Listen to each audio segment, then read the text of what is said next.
Well, hey there, I wasn't planning on making this video, but I pretty much was called stupid on a Facebook page. It has to do with riding motorcycles. Very, very nice group. Very, very nice group. I ride Gold Wings, and it's a Gold Wing group. And I really enjoy being part of the group. But someone on the group said, hey, can you recommend tires for my motorcycle? And several people chimed in. I went to the dark side, and I get 20,000 miles out of my tires.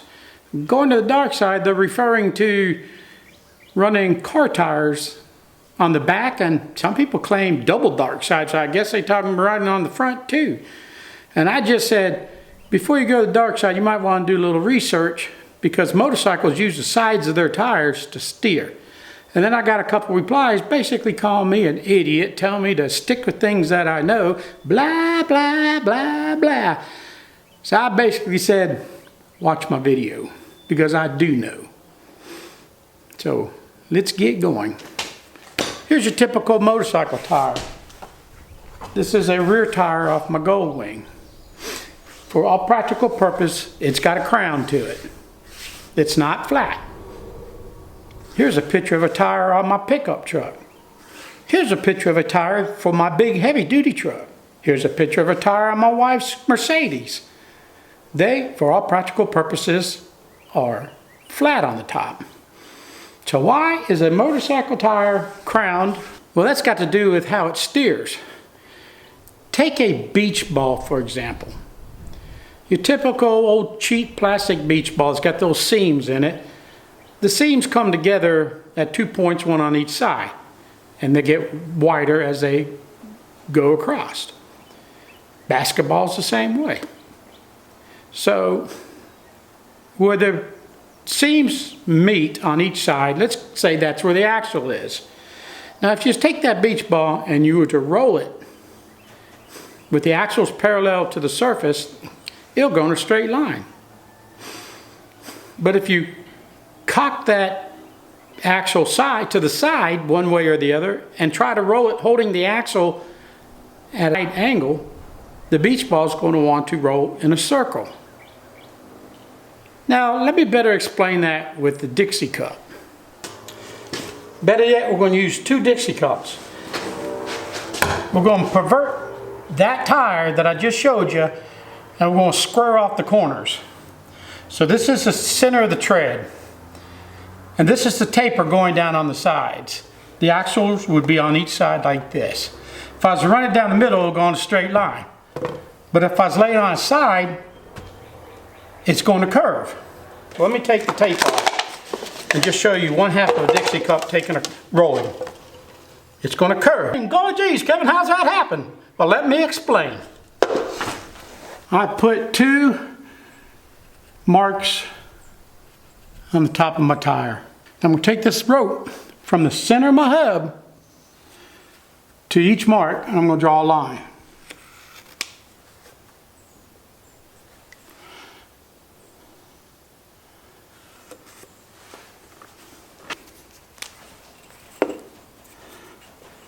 So my 2 lines intersect at the top of the tire right about here. And as I move down the sides of the tire, this is the line I drew, and this is the other line I drew. See how much it's moved? The tire is narrower as you get closer to the axle. Now this part of the tire and this part of the tire are spinning at the same revolution, right? But in order for this part of the tire to move an inch, this part of the tire has got to move 1.5 inches. This part of the tire has got to go further than this part of the tire in any given revolution. Because just the fact that this part's got to run further to catch up, on 1 revolution, that bike is going to turn. So let's take the motorcycle out for a ride and demonstrate it a little bit more clearly.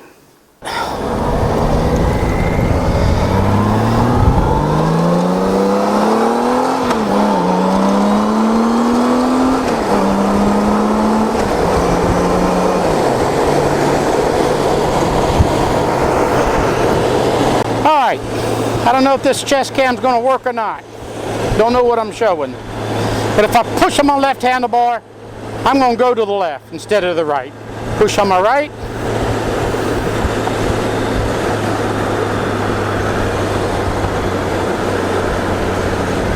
As you're riding on that tire is what's steering you. That angle, that roundness of that tire is what steers a motorcycle. Unless you're pushing around in your garage or something. You know, my wife and I used to ride with a group of gold wingers out of Stephenville, Texas, and they were older than us, but they rode their bikes hard. Every Thursday we'd meet at, interesting enough, the DPS office, and we'd go for a dinner ride. And they would take some curvy roads to wherever our destination was. And old Chuck was our leader. If Chuck made it around the corner, I knew I could. And if Chuck said, "Oh shit," on the CB, I knew to slow down or better prepare for the corner.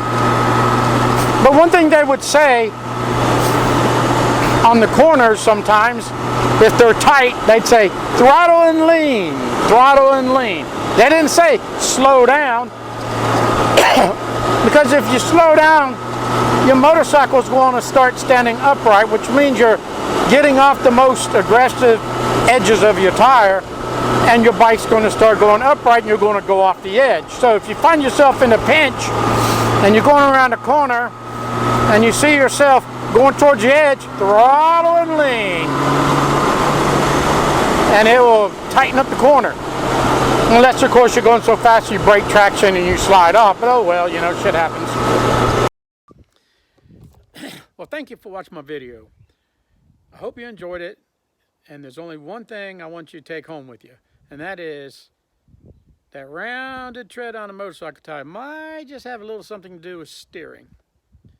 And just if people want to run car tires on their motorcycles, it doesn't bother me. Someone asked for opinions on motorcycle tires, and I just thought it was important to chime in to explain how I understand motorcycle tires to work, and perhaps they might agree with me. Hey, maybe not, whatever. But anyways, I really enjoyed making the video. Thank you for watching. If you like this video, please share it and join my channel. And if you love life and learning new things, go aimless.com.